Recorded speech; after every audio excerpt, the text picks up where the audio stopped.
नमस्कार, आप देख रहे हैं देश की बात। मैं हूं नगमा। शुरुआत करते हैं कोविड की ही खबर से। कोरोना की वजह से महाराष्ट्र से लेकर गुजरात तक किस तरह की बदहाली है, हाल कितना बुरा है, उसे जानने के लिए सिर्फ ये तस्वीरें काफ़ी हैं। आप देखें ये दो तस्वीरें। जो पहली तस्वीर हम आपको दिखा रहे हैं वो गुजरात के सूरत से हैं और दूसरी तस्वीर महाराष्ट्र के अहमदनगर की है।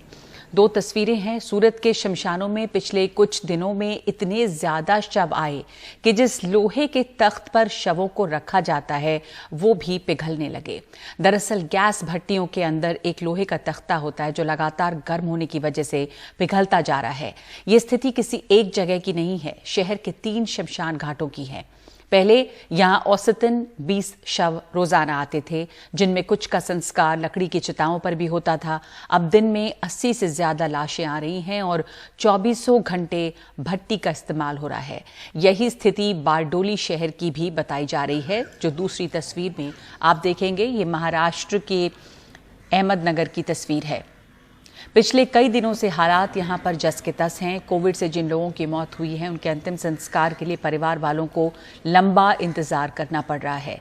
अक्षरधाम शमशान घाट पर एक साथ 9 लोगों का अंतिम संस्कार किया गया और एक एम्बुलेंस में 4 पार्थिव शरीर एक साथ नजर आए। मुंबई में न दवा मिल रही है, न ऑक्सीजन है। ऑक्सीजन की कमी बताई जा रही है। अस्पतालों में बेड कम पड़ रहे हैं। पिछले कई दिनों से लगातार यही हाल है और वैक्सीन की कमी भी चल रही है और वैक्सीन के सेंटर्स जो हैं उनके बाहर लंबी लंबी कतारें लगी हुई हैं। मुंबई से लेकर दूसरे जिलों तक ऑक्सीजन की भी काफी कमी है। यहाँ तक कि जो टेस्ट होता है कोविड के लिए, आरटीपीसीआर टेस्ट, वो भी आसानी से नहीं हो पा रहा है। मुंबई में कोरोना का इलाज तो छोड़िए, टेस्ट की सुविधाएं भी चरमरा सी गई हैं। हालात ये है कि मुंबई में आरटीपीसीआर टेस्ट में भी मुश्किल आ रही है। ज़्यादातर लैब में 2 दिन के बाद की ही बुकिंग मिल रही है। एनडीटीवी ने अपनी रिपोर्टिंग में ये देखा कि जो तस्वीर सामने आई है वो डराने वाली है। आपण ज्या नंबरशी संपर्क करू इच्छिता तो सध्या नेटवर्क कव्हरेज क्षेत्राच्या बाहेर आहे। All of our representatives are busy on another call. Please try after some time. मैं लगातार कोशिश कर रहा हूँ कि किसी डायग्नोस सेंटर्स पे ये बात हो पाए कि अगर आरटीपीसीआर टेस्ट होना है तो वो कितनी देर में हो सकता है। अब तक 2 लैब्स से हमारा संपर्क नहीं हो पाया है। मैं लगातार कोशिश कर रहा हूँ।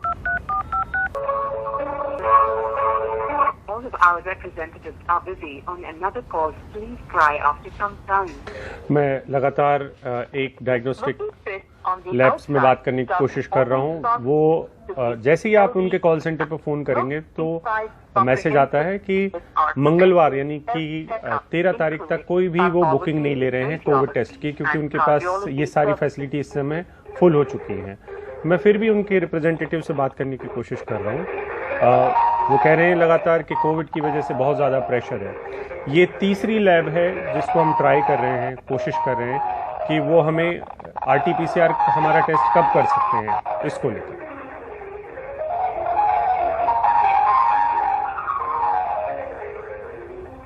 Welcome to suburban diagnostic, this is comma, how may I assist you?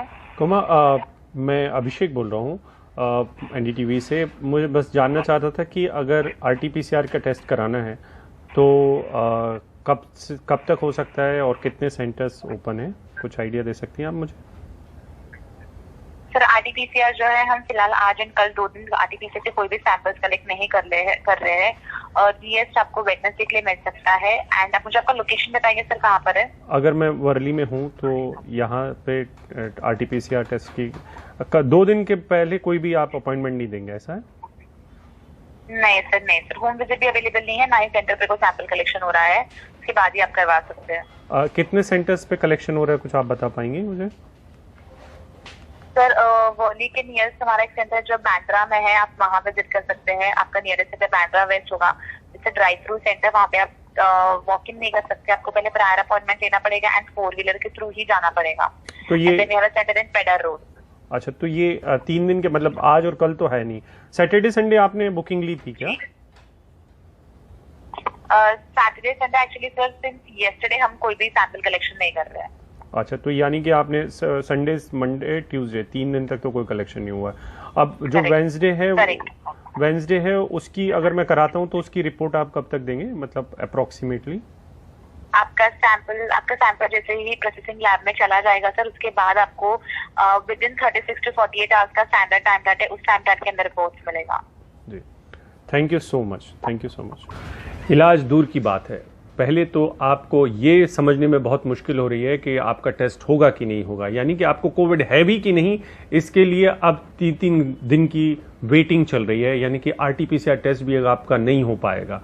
आप इससे भयावहता का अंदाजा लगा सकते हैं।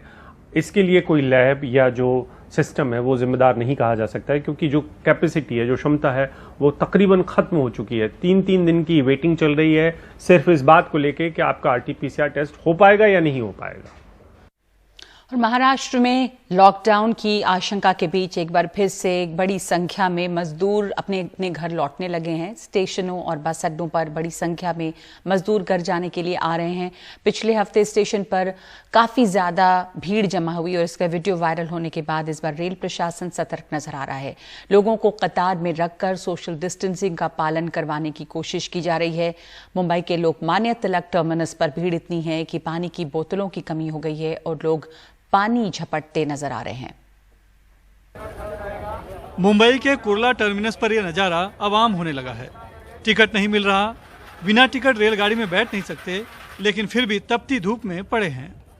ये जो कतार आप देख रहे हैं, हालांकि इसमें बहुत से ऐसे लोग भी मिल सकते हैं जो कि पहले से ही जिन्होंने टिकट करा रखा था, गांव में कुछ काम होगा, परिवार में कुछ काम होगा, लेकिन ज़्यादातर लोग ऐसे हैं जो अब लॉकडाउन के डर से भाग रहे हैं। ये बताइए कि क्या नाम आपका? जी, मोहम्मद वसीम। मोहम्मद, क्या करते हो आप यहाँ पे? होटल लाइन में काम कर रहा था। ये बताइए, आप अभी यहाँ पे खड़े हैं गांव जाने के लिए, अचानक से फैसला लिया लॉकडाउन की वजह से या पहले से तय था? लॉकडाउन की वजह से। लॉकडाउन की वजह से, जी। क्यों ऐसा? काम धंधा बंद हो गया तो अभी कमाई नहीं है, कुछ नहीं, पैसा नहीं, तो फिर खाएंगे कहाँ, रहेंगे कहाँ, तो जाना ही पड़ेगा गाँव। आप भी लॉकडाउन की वजह से जा रहे हैं? लॉकडाउन की वजह से जा रहे हैं सर। यहाँ आप रुक नहीं सकते? 10-15 दिन की बात है अगर तो? अरे तो जब काम बंद है तो क्या करेंगे, कहाँ से खाएंगे, पैसा नहीं है। लॉकडाउन की वजह से कारखाना बंद हो गया, यहाँ भूखों मरे क्या। अच्छा। हाँ, सेठ पैसा भी नहीं दे रहा है, बोलता गांव चले जाओ।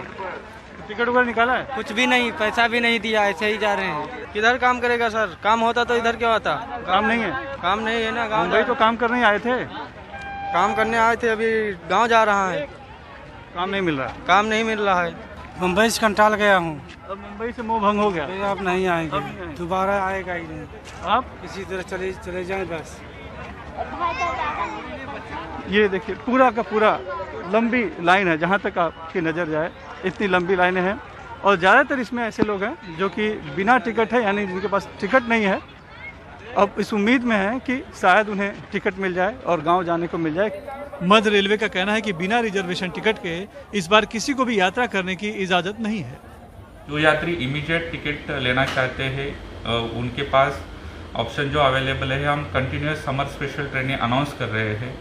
तत्काल जो है रेगुलर ट्रेन्स के लिए जो तत्काल कोटा है वो सुबह 10 बजे अपर क्लास के लिए और सेकंड क्लास के लिए जो है 11 बजे से शुरू होता है। तो यात्री वहां काउंटर पर जाके तत्काल में भी टिकट बुक कर सकते हैं। मुंबई में रोजी रोटी कमाने आए इन मजदूरों के लिए एक बार फिर मुंबई पराई लगने लगी है। वजह है बढ़ते कोरोना संक्रमण के चलते लॉकडाउन का डर। सवाल है, जब रोजगार ही नहीं रहेगा तो खाएंगे क्या? सर, बिल्डिंग का काम करता हूँ, वो भी बंद हो गया है। अभी गांव जाने का है तो जाने का किराया नहीं है, खाने के लिए पैसा नहीं है। गांव में मम्मी पापा रो रहा है कि घर पे आ जाओ, तो इधर से कैसे जाए घर पे। हमें पब्लिक से ही कमाना है साहब, लॉकडाउन ही होएगा तो क्या करेंगे हम। जहाँ दुकान में इतना धंधा होता था उसका अभी 3rd पर्सन धंधा हो रहा है। अभी यहाँ पे लाइट बिल 6 आदमी काम करते थे, सब गाँव गए, अभी कैसा करेंगे? साल भर में ही दोबारा मुंबई से पलायन प्रवासी मजदूरों के लिए इस कदर दुखदायी है कि इनमें से कई शायद ही वापस फिर मुंबई आए। मुंबई से कैमरामैन संजय मंडल के साथ सुनील सिंह, NDTV इंडिया के लिए। और इस वक्त हमारे साथ जुड़ रहे हैं हमारे सहयोगी अभिषेक शर्मा। अभिषेक, पिछले साल का वो नज़ारा कोई नहीं भूला जब अचानक कितनी बड़ी तादाद में भीड़ जमा हो गई थी, एक अफरा तफरी थी और ये तमाम मजदूर अपने घर लौटने के लिए किस तरह से जमा हो रहे थे। और इस दफा क्या लग रहा है कि उससे कोई सबक सीखा गया है? अब जब महाराष्ट्र में हालात इतने बुरे हैं, दिल्ली में भी हैं, पर मुंबई में खास करके बहुत ज्यादा अफरा तफरी है, तो किस तरह से पिछले साल के मुकाबले आपको लग रहा है कि कुछ व्यवस्था की गई है और क्या कुछ व्यवस्थित है इस बार मामला? बिल्कुल, और मैं एलटीटी स्टेशन पर ही आया हूं और जो जवाबदेही है वो बड़े अधिकारियों की है, इसलिए डीआरएम शलम गोयल जी हमारे साथ हैं। तो ये हमें बता पाएंगे। हमारे साथी आपसे ये भी समझना चाहते हैं और मैं भी ये समझना चाहता हूं कि पिछली गलतियों से हमने कुछ सबक लिया है कि पिछली बार अचानक से बहुत सारा लोग आ गए थे, मैनेजमेंट उस समय नया भी था। अब आप लोगों ने क्या तैयारियां की हैं? लोगों के मन में एक पैनिक या डर न फैले इसमें कि गाड़ियां बंद हो जाएगी। इस बारे में मैं ये कहना चाहूँगा कि पिछली बार लॉकडाउन हुआ था जिसमें लॉकडाउन के दौरान गाड़ियां बंद हो गई थी। मैं पब्लिक को आश्वस्त ये करना चाहूँगा कि हमारी गाड़ियां चलती रही हैं और चलती रहेंगी, और जितनी गाड़ियों की आवश्यकता होगी हम उतनी गाड़ियां और बढ़ाएंगे। जैसे कि आज हमें लगा कि कुछ भीड़ बढ़ रही है तो हम लोगों ने एक गोरखपुर की गाड़ी और एक पटना की गाड़ी तुरंत 2 घंटे के अंतराल पे जो है इसको नोटिफाई किया। तो हमारा ये प्रयास ये लगातार जारी रहेगा कि यहाँ की पब्लिक को कोई कष्ट ना हो, एंड डिपेंडिंग अपॉन रश हम लोग अपनी अगर और गाड़ी बढ़ानी है तो बढ़ाते रहेंगे। और पब्लिक को मैं आश्वस्त करना चाहूँगा कि ट्रेन ऑपरेशंस हमारा चलता रहेगा। पिछली बार एक जो मुश्किल हुई थी कि लोगों को टिकट या बिना टिकट के भी लोगों ने यात्रा करने के लिए सीधे स्टेशन पर पहुँच गए थे, उससे बचने के लिए आपने कुछ किया? इस बार मैं ये बताना चाहूँगा कि हम लोग कोविड के चलते कुछ भी अनरिजर्व्ड गाड़ियाँ नहीं चला रहे हैं। जो भी गाड़ियाँ सारी रिजर्व्ड हैं, और उसको हमारा जो पब्लिसिटी डिपार्टमेंट है, हमारे जो सीपीआरओ साहब हैं, उसको पूरी तरह से एडवर्टाइज कर रहे हैं, अखबारों में एडवर्टाइजमेंट दिए जा रहे हैं, और अलग अलग और मीडिया की मदद से, आप लोगों की मदद से पब्लिक को ये संदेश पहुँचाया जा रहा है कि गाड़ियों की कोई कमी नहीं है, लेकिन ये सारी गाड़ियाँ रिजर्व्ड हैं। एक डर लोगों में है कि स्टेट में अगर लॉकडाउन लग गया तो केंद्र की जो व्यवस्था है, केंद्र की तरफ से जो ट्रेन चलती है रेलवे उनके मायक में, तो उसका क्या होगा? मैं इतना ही कहना चाहूँगा कि ट्रेन्स का जहाँ तक सवाल है, ट्रेन्स में हम कमी नहीं होने देंगे और जितनी ट्रेन की आवश्यकता होगी ट्रेन चलाएगी। आपने कुछ नई ट्रेनें चला रहे हैं इसकी वजह से कोविड के मद्देनजर? जी हाँ, हम लोग जो है समर स्पेशल हम लोग चला रहे हैं, और डिपेंडिंग अपॉन कितना रश है, कितनी रिक्वायरमेंट है, कितनी वेटिंग लिस्ट है, उसके हिसाब से ही हम लोग जो है और टोटल गाड़ियाँ और अनाउंस करते जा रहे हैं। फॉर एग्जांपल आज टोटल 23 गाड़ियाँ हम लोगों ने एलटीटी से अनाउंस करी हैं एडिशनल, जो कि जिसमें से 16 गाड़ियाँ करीब ईस्ट बाउंड गाड़ियाँ हैं जो कि यूपी बिहार की दिशा में जा रही हैं। टोटल समर स्पेशल अगर देखें करीब 88 अभी तक अनाउंस की जा चुकी हैं, और इस टाइप से हमारी और चलती रहेंगी। तो इसमें ट्रेन ऑपरेशंस में और नई ट्रेन में आप देखेंगे कि कहीं भी रेलवे की ओर से जो भी कर सकते हैं रेलवे करता रहेगा, और ट्रेन हम चलती रहेंगी। सुबह की एक समस्या थी, जो बाहर लोग खड़े हो रहे हैं, क्योंकि स्टेशन के अंदर तो पानी की व्यवस्था होती है लेकिन बाहर वेटिंग बहुत सारी है, तो उसको, और ऐसी सूचनाएं हमें पुणे से भी हैं, तो इसको एड्रेस आप कुछ कर रहे हैं? हाँ बिल्कुल कर रहे हैं। जैसे हम लोग के संज्ञान में आया कि गर्मी बढ़ रही है और लोग बाग पानी की बाहर तकलीफ थी, नॉर्मली रेलवे बाहर पानी के इंतजाम नहीं करता है, लेकिन हम लोगों ने कुछ एनजीओ से कांटेक्ट करके और जो भी हमारे सोर्सेज थे उसके कारण से अगर आप देखें बाहर हमने टेंट लगाए हैं और पानी की व्यवस्था कर दी गई है जिससे पब्लिक को सहूलियत हो। आपको कुछ नंबर बढ़ते हुए लग रहे हैं कि कोविड की वजह से, अगर आपके पास जो नंबर्स हैं अगर हमें बता पाएं कि कितने ज़्यादा यात्री अगर सफ़र कर रहे हैं, या अभी आपके पास वो डेटा आना बाकी है? डेटा आना बाकी है, लेकिन मोटे तौर पे ये कहा जा सकता है कि जो नॉर्मल अभी अगर एलटीटी में देखें जो रश है ये नॉर्मल समर रश है। अगर आप कंपेयर करें 2019, 18, 17 पुराना जो समर रश होता था, तकरीबन उसके आसपास ही लग रहा है। फिलहाल ऐसी कोई स्थिति नहीं लग रही है जो कि गंभीर हो।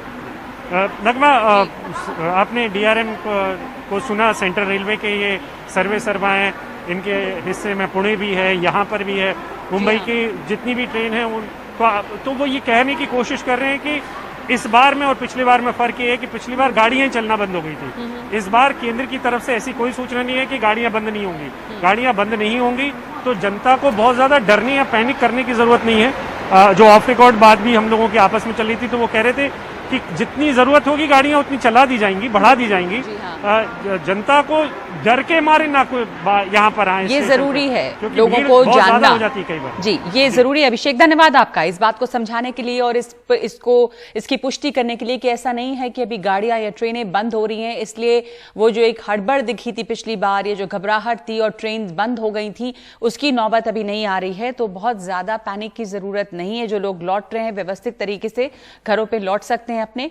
और लगभग 1 साल से कोरोना संक्रमण के जो बढ़ता हुआ प्रकोप है, उसकी वजह से पर्यटन स्थल जितने हैं, जो टूरिस्ट जगह जितनी हैं, वो सब बंद है। पहले जहां देश विदेश से लोग इन स्थलों में घूमने आते थे, वहीं अब सन्नाटा पसरा हुआ है और इसका असर इन स्थलों पर काम करने वाले जो टूरिस्ट गाइड हैं उन पर पड़ा है। उनके पास कोई काम नहीं है, रोजगार को लेकर बहुत सारे सवाल हैं। सोहित मिश्रा की ये रिपोर्ट देखिए। सर, पहले अपना नाम बताइएगा, आप कब से काम कर रहे हैं और अभी क्या हालात है, अभी आप क्या कर रहे हैं वो बताइए। राम पीताम्बर है, 1978 से मैं टूरिस्ट गाइड का काम कर रहा हूँ। हाँ। पहले तो मैं सभी जगह जाता था। हाँ। अभी आखिरी के कुछ सालों में I have restricted my self, मैंने अपने आप को प्रतिबंधित किया है महाराष्ट्र के हद तक। आखिरी जो चारा मेरे लिए बचा है, मैं मेरे बच्चों के सहारे से और माँ की पेंशन से गुजारा करने की कोशिश कर रहा हूँ। आज ऐसी परिस्थिति है कि हम एक रेपुटेड कल्चरल एम्बेसडर होके भी आज हमको सर्वाइव करने की बड़ी क्या बोलना है, तकलीफ हो रही है। और ऐसी हालत में हमने क्या करना चाहिए? यानी अभी ऐसा होगा कि हमारे पास की जो पूंजी थी वो तो पूरी खत्म हो गई। और है नहीं तो वो जो डाल के हमने क्या किया कि कुछ इन्वेस्टमेंट कंपनी से कुछ तो भी अपने को इनकम सोर्स मिले, ताकि हम हमारे फैमिली को, अपने आप को यानी चला सके। और उसकी वजह से हमने क्या करा कि कम से कम अपने को 15-20 हज़ार रुपये महीना मिले, उसके हिसाब से हम हमारी कोशिश कर रहे कि ज़िंदगी ये करना है। पर आगे का कोई फ्यूचर नहीं, क्योंकि गवर्नमेंट की तरफ से हमने बहुत सारे लेटर्स लिखे हैं, बहुत सारे हमारे कलीग ने बताया कि बहुत सारे डेलीगेशन किया, पर अभी तक कोई उसका जवाब मिल रहा नहीं। और कुछ हमारे को कोई एड मिलना चाहिए तो अभी तक तो मिला ही नहीं। आप रोइए मत सर, हम समझते हैं कि हालात ख़राब हैं, लेकिन प्लीज़ रोइए मत। तो बहुत सारे लोग तो बिल्कुल जॉबलेस बैठे हुए हैं घर पे। हम कैसे कैसे गुजारा कर रहे हैं अपने बच्चों के सहारे। कुछ बच्चों को हमने पढ़ाया तो वो कुछ काम कर रहे हैं और बस हम उनके जरिए काम कोई कमा ले रहे हैं। और सोहित इस वक्त हमारे साथ जुड़ रहे हैं। सोहित, औरंगाबाद के ये जो टूरिस्ट गाइड हैं उनकी बातचीत आपने हमें सुनाई। उनके सामने बहुत बड़ा संकट है रोजगार का, पर यही समस्या बहुत सारे और क्षेत्रों में भी होगी। हाँ, कुछ ऐसे क्षेत्र हैं जहां पर कामकाज शुरू हुआ है, पर बाकी क्या स्थिति है वहां पर? और किसानों की भी आपने कल रिपोर्ट दिखाई थी। जी बिल्कुल, देखिए जो सबसे ज़्यादा असर पड़ा है वो आम आदमी की जेब पर पड़ा है। कल जब किसानों से मैं बात करने गया तो सरकार कागज़ पर तो कह रही है कि बाज़ार खुले हैं, लेकिन बाज़ार में कोई ख़रीदार नहीं आ रहा है। हर कोई डरा हुआ है। लॉकडाउन का ऐलान किया गया है, दिन में भी धारा 144 लगाई गई है, तो कोई ख़रीदने नहीं आ रहा है। तो जो फूलों के किसान थे, जो फूल उगाते हैं, जो गुलाब 10 रुपये का एक बिकता था, वो अब 3 रुपये में 10 गुलाबों का गुच्छा बिक रहा है। 30 पैसे में एक गुलाब बिक रहा है। तो वो गुलाब उसे ले जाने और उनकी लागत भी नहीं निकल रही है, तो उसे तोड़कर अपने खेतों पर ही फेंक रहे हैं। बाकी जगहों को भी यही हाल है। जो टमाटर जो 25 किलो की क्रेट आती है वो पहले 200 से 250 रुपये में बिकती थी, वो अब 10 से 30 रुपये किलो बिक रही है। तो किसान सब जगह से परेशान है। जो हमने अभी टूरिस्ट गाइड्स की बात की, तो 1 साल से उनके पास रोज़गार नहीं है, और एक ऐसे समय में जब लोगों को नौकरी से निकाला जा रहा है, और ये वो लोग हैं जो 25 साल, कोई 30 साल, कोई 40 साल से इस उद्योग और इस व्यवसाय से जुड़ा हुआ है, तो अचानक से 1 साल में नई स्किल तो आ नहीं जाएगी, और अगर आ भी जाए तो कहीं पर भी रोज़गार के चांसेस जो हैं वो बहुत कम है। लोगों को निकाला जा रहा है, तो इन लोगों को कहाँ पर लाया जाएगा? तो लोग जो हैं काफ़ी परेशान हैं। अलग अलग तरह की परेशानियाँ अलग अलग जगहों पर देखने मिल रही है। और भी लोग हैं, ऐसे कई लोग हैं जिनको नौकरी ही नहीं मिल पा रही है। कई फ्रेशर्स हैं जो कॉलेज से पिछले साल जब वो निकले थे, वो कई जगहों पर जॉब ढूंढ रहे हैं, लेकिन जॉब अवेलेबल ही नहीं है। तो ऐसी जो परेशानियां हैं, और आने वाले दिनों में जब एक बार फिर से लॉकडाउन की बात हो रही है, तो इसका और भी असर देखने मिलेगा। पिछले साल भी हमने देखा कि अगर लोगों का के रोज़गार नहीं गए तो भी उनके वेतन में कटौती की गई थी, किस तरह से हालात ख़राब हुए थे। जो कंपनीज थे उन्होंने पेमेंट कम कर दिया था, ऐसे बहुत सारी चीज़ें सामने आई थी। हाँ। और यही बात एक बार फिर से होती हुई नजर आ रही है। तो जो बाजार बंद है और बाकी चीज़ें हैं उसका असर लोगों की जेब पर पड़ता हुआ दिख रहा है। बिल्कुल बिल्कुल, बाजार बंद हैं, कुछ बाजार जो खुले हैं तो संभलने की शुरुआत ही हुई थी, लेकिन दोबारा हालात इस तरह के हो गए हैं। और खास करके जो सेक्टर्स है जिसको आपने दिखाया, जैसे टूरिज्म का सेक्टर, वहां पे तो बहुत बुरा असर पड़ा है। धन्यवाद आपका सोहित इस बातचीत के लिए, दिखाने के लिए। ये हम एक ब्रेक ले रहे हैं और ब्रेक के बाद मध्य प्रदेश हो या उत्तर प्रदेश, कोरोना नहीं चुनाव सबसे पहले है।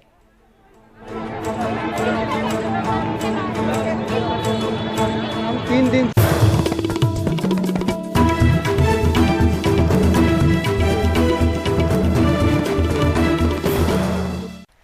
और मध्य प्रदेश में कोरोना संक्रमण की रफ्तार भयावह है। कई जगहों पर रेमडेसिविर इंजेक्शन से लेकर ऑक्सीजन तक की कमी है। डॉक्टर और नर्स संक्रमित होते जा रहे हैं। ऐसे में आप सोच रहे होंगे कि स्वास्थ्य मंत्री दिन रात मेहनत कर रहे होंगे, जो कर रहे हैं, लेकिन दामोह के उपचुनाव में उनके अपने विधानसभा क्षेत्र में क्या हो रहा है, देखिए इस रिपोर्ट में।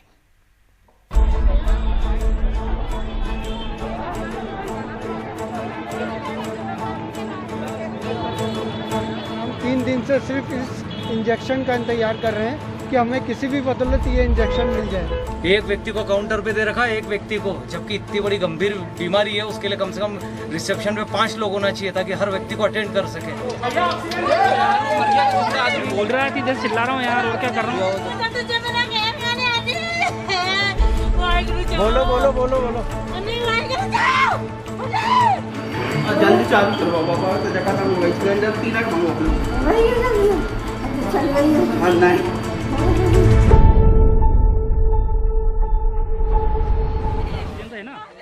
हालात भयावह हैं, लेकिन सरकार की नज़र में सब चंगा है। अब देखिए सांची का सरकारी अस्पताल, इतने अच्छे दिन हैं कि अस्पताल का माली कोरोना सैंपल ले रहा है। डिजाइन के लिए दस्ताने वाले हाथ का डिब्बा है, लेकिन इस बेचारे को सिर्फ मास्क पहनाकर सैंपल लेने खड़ा कर दिया गया है।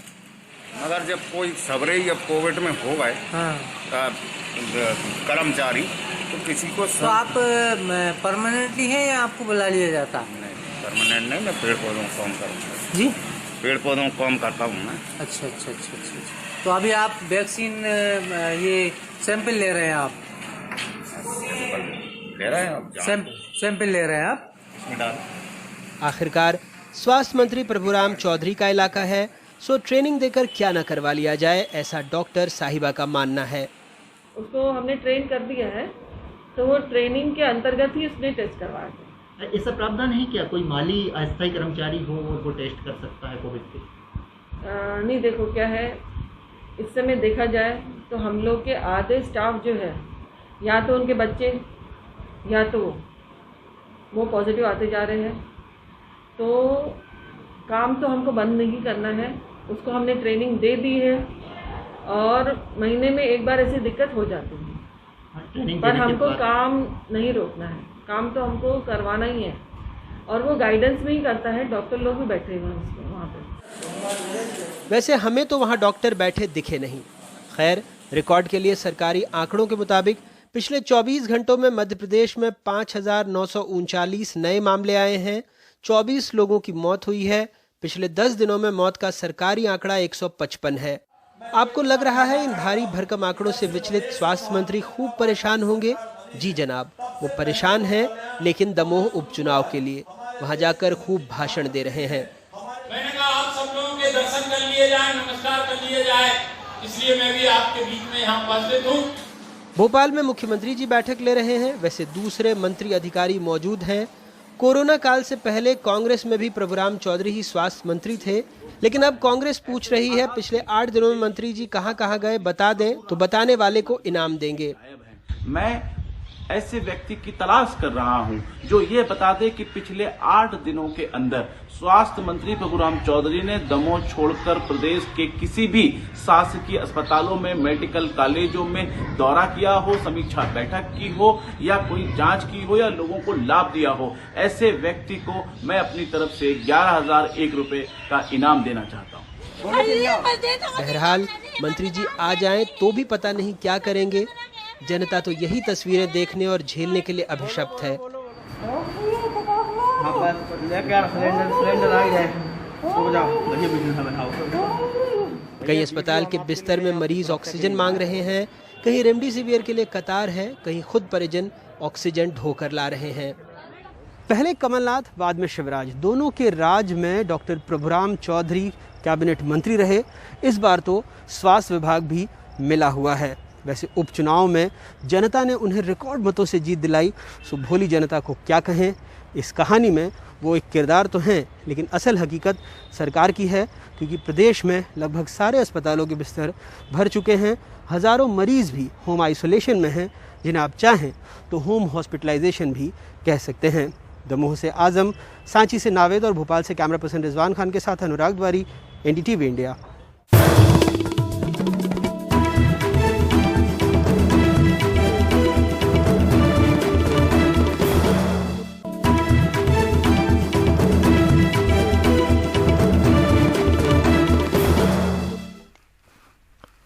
कोरोना के खतरे की वजह से एक तरफ उत्तर प्रदेश सरकार ने धार्मिक स्थानों में एक साथ 5 से ज्यादा लोगों के जाने पर रोक लगा दी है, लेकिन पंचायत चुनाव में कोविड प्रोटोकॉल का कोई पालन नहीं कर रहा। बड़े बड़े जुलूस निकल रहे हैं, कई जगह एक दूसरे पर लाठी डंडे, लात घूंसे चल रहे हैं। प्रमुखी नहीं लड़ेंगे, तुम्हारी खिलाफत करेंगे खुले हम। जहाँ तुम करो जा खिलाफत, तुम्हारे जैसे बहुत विधायक देखे हैं। चलो तुम्हारे सब बहुत विधायक देखें तुम हो गया, तुम्हारे जैसे लोग नहीं है। प्रमुखी तुम हमारे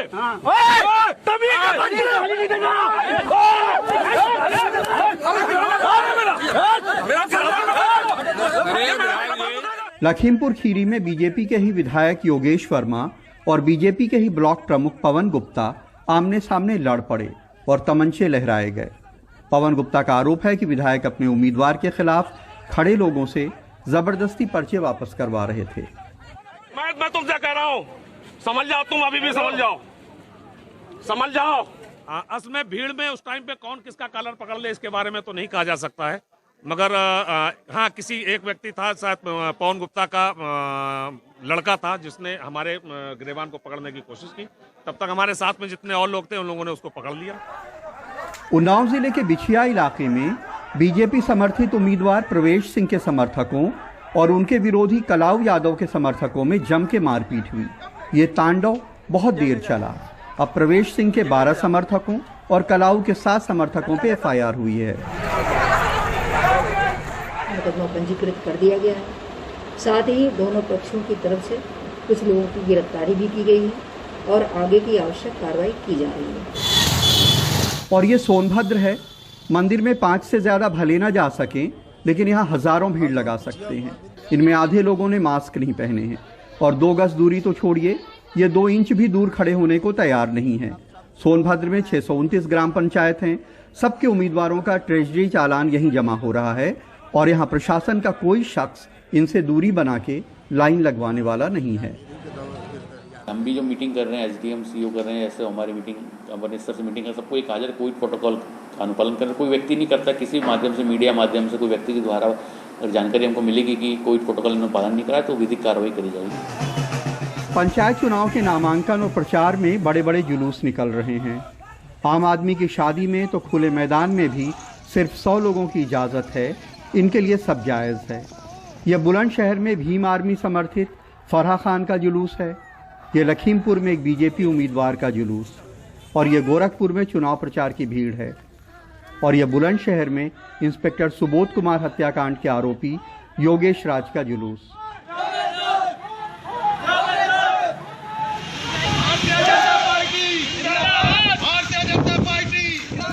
जैसे ये वीडियो संज्ञान में आया तो उसकी जांच कराई गई। जांच कराने के बाद ये घटना सही पाई गई तो उचित धाराओं में मुकदमा पंजीकृत कर दिया गया है। अग्रिम कार्रवाई की जा रही है। पुरानी कहावत थी कि मोहब्बत और जंग में सब कुछ जायज़ है। नई कहावत ये हो सकती है कि मोहब्बत और जंग में भी जो जायज़ ना हो वो सब सियासत में जायज़ है, जहां आम आदमी पे लागू होने वाले हर कानून तोड़े जा सकते हैं। ब्यूरो इनपुट्स के साथ लखनऊ से कमाल खान, NDTV इंडिया।